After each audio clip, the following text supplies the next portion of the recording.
Estamos con Roger Celi del Observatorio Legislativo, parte de la Fundación Ciudadanía y Desarrollo, para conversar sobre este desempeño legislativo, porque eso digo, no es como que vayas a la asamblea o que vayas a tu trabajo no quiere decir de que estés haciendo un buen trabajo.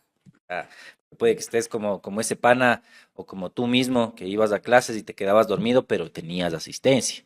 Bueno, bienvenido Roger, ¿cómo estás? Bienvenido a este espacio de BN. Muy buenos días. Muchísimas gracias por el espacio y un gusto también. Ustedes sacaron como fundación, como observatorio legislativo, sacaron este informe de desempeño legislativo y se veían algunas cosas, pero quiero primero hacer una aclaración, una réplica que también ustedes nos habían comentado, porque el asambleísta Jairén Noriega de la Revolución Ciudadana estuvo hace una semana y media más o menos acá en el estudio de BN y se le preguntó por las faltas que ella tenía, por el porcentaje de faltas. Y lo que comentó es que, bueno, según la estructura de partido, ellos tenían como medio la obligación de principalizar a su alterno un 25% de todas las asistencias en el total del trabajo legislativo. Ella mencionó que no eran ausencias como tal y que ella había principalizado en todas estas ocasiones a su alterno, el señor Luis Reina. ¿Qué tan cierto es esto lo que nos dijo Jairén? Es falso lo que ha mencionado el asambleísta Jarín. Te acerco un poquito el micro, ¿ya? Ahí está bien, Creo que estoy con un poco de no te gripe. preocupes. No, digo que es falso, no, ni se acerca a la realidad y vamos a ver en los datos lo que ha mencionado el asambleísta Jairén Noriega. ¿Qué dice nuestro informe?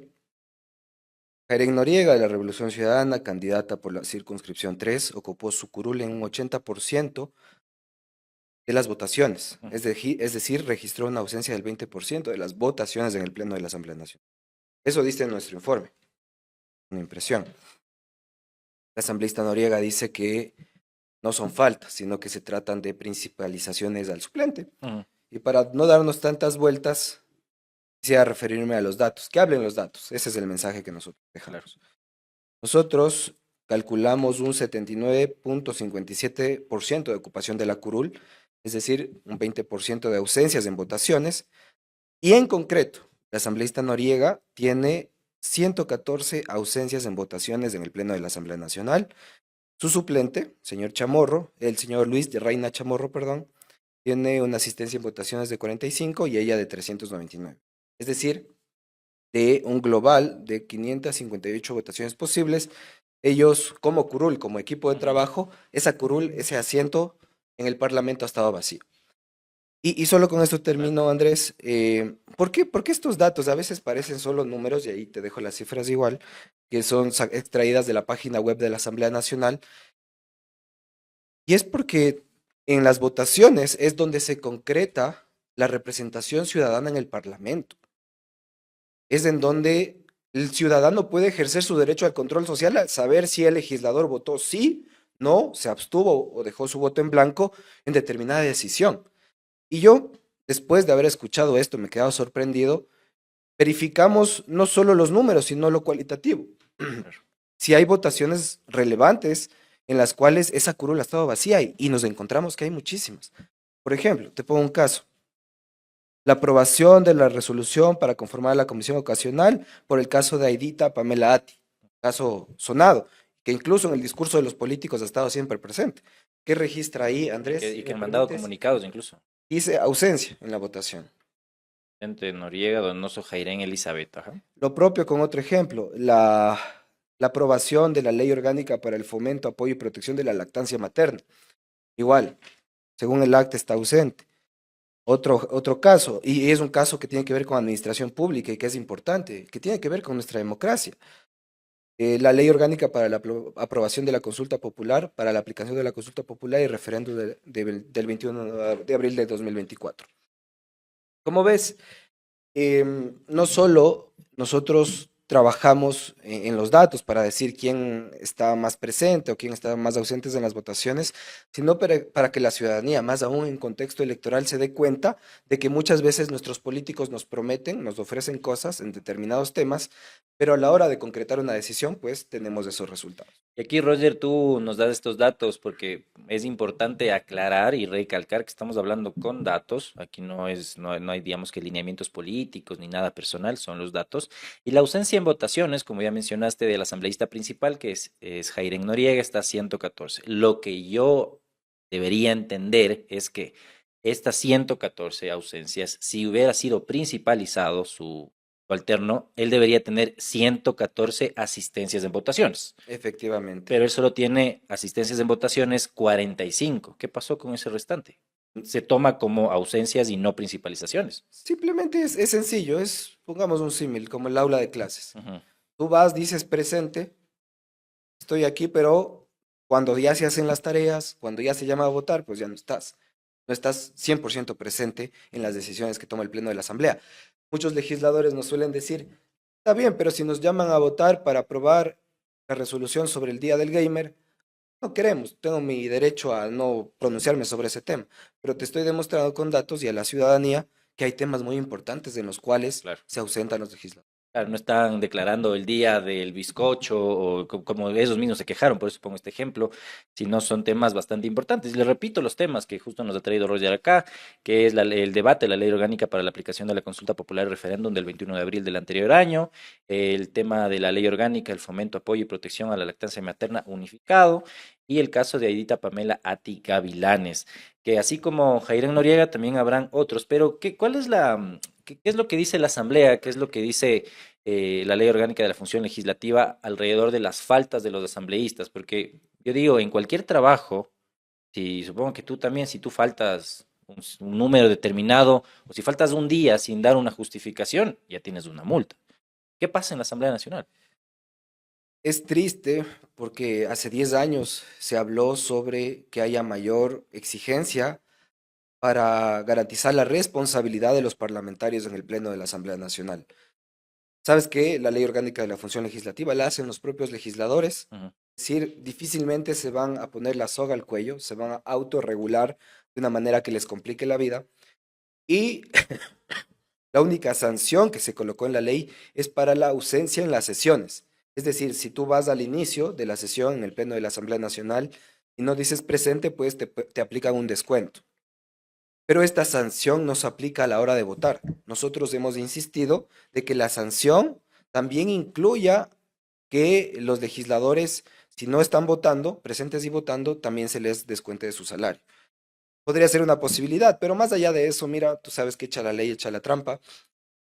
Lo que se necesita en este país, en primer lugar, es que los puntos de orden del día del Pleno de la Asamblea Nacional sean relevantes, que tengan una conexión con la agenda ciudadana. Y te voy a dar otro dato, más allá del tema que estamos hablando o que hemos hablado sobre la réplica. La Asamblea Nacional convoca en casi un 50% al trámite de leyes, es decir, algo que podría ser pertinente para la ciudadanía. Pero cuando va pasando el Pleno de la Asamblea Nacional, esto se desvía hacia la aprobación de acuerdos y resoluciones en más de un 30%. Es decir, se convoca para una cosa, pero se termina decidiendo otra cosa. ¿Qué pasa con el otro 50% de puntos de orden del día? Son temas que tienen que ver con procedimiento parlamentario y otros asuntos como acuerdos y resoluciones.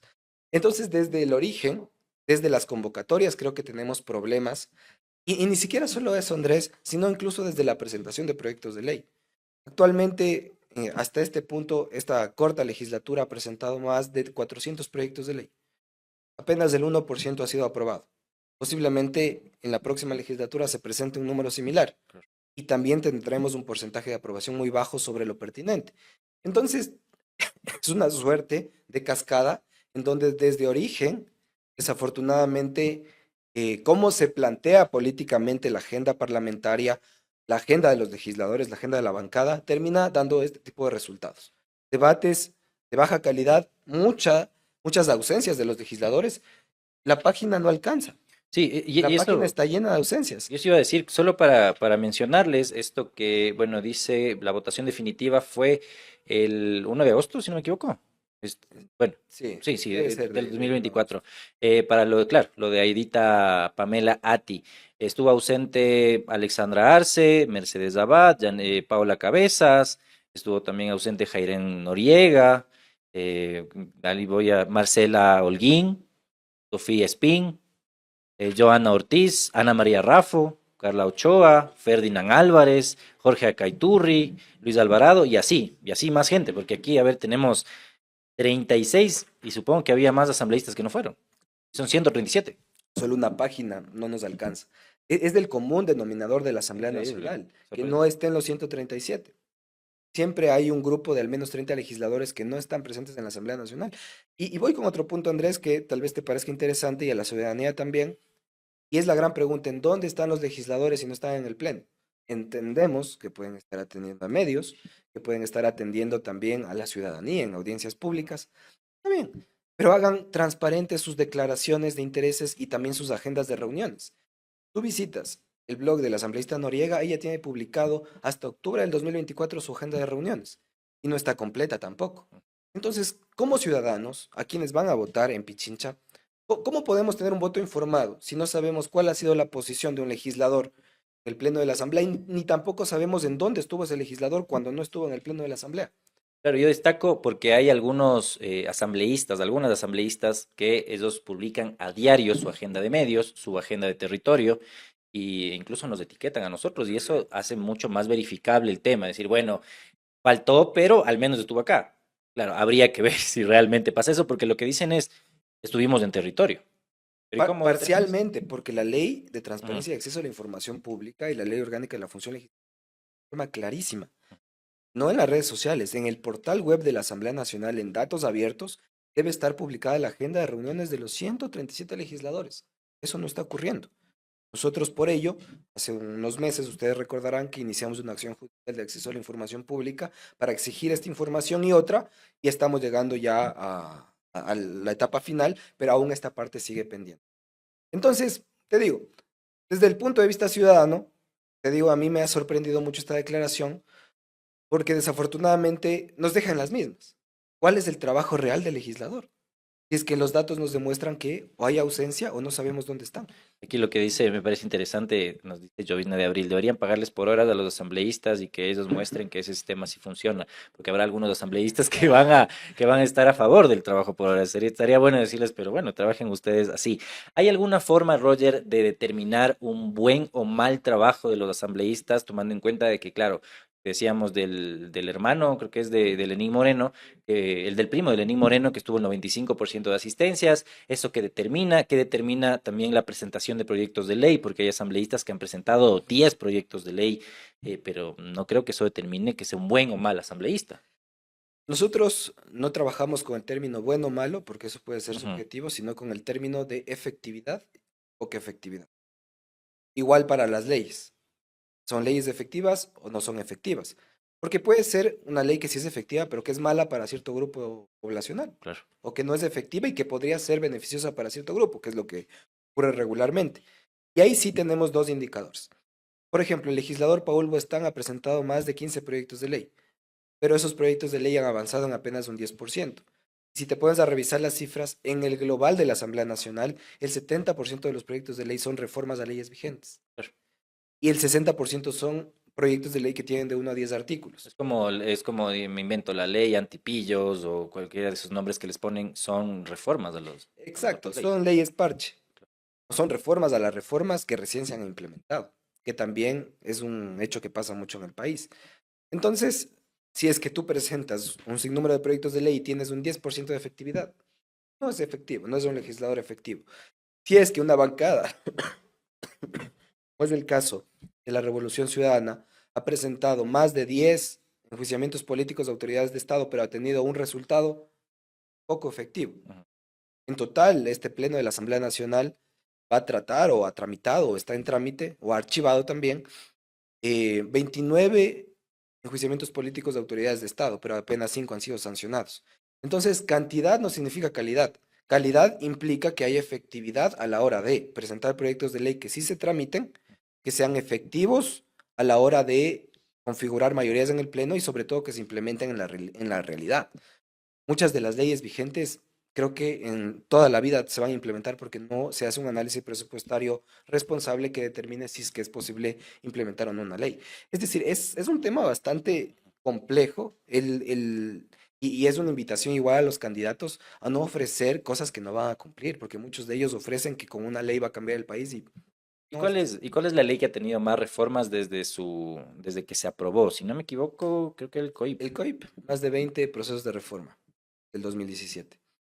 el Código Orgánico Integral Penal siempre está sujeto a proyectos de ley que buscan reformarlo. Si tú te metes en la página web de la Asamblea, siempre hay entre 100 y 200 proyectos de ley que están en el trámite legislativo, en la pugna política, para ver si pasan o no pasan como reformas de ley. Y ya para terminar, Roger, ¿qué les podrías decir a las personas que nos están viendo, a la audiencia que está un poco dudando, no sabe por qué asambleístas votar? No decirle por quién votar, sino cómo guiarse para tener un criterio en el momento, un criterio informado en el momento de ir a las urnas. Sabes que nosotros actualmente, como sabe la ciudadanía, estamos votando en plancha. Es decir, lo que elegimos es una organización política, un grupo de representación. Yo, en primer lugar, sí haría un análisis de la organización política. Vería, por ejemplo, si es una organización política que recibe camiseteros. En este periodo legislativo, 30 casos de camisetazo. Es increíble en un año. Legisladores que se han cambiado 3 o 4 veces de camiseta.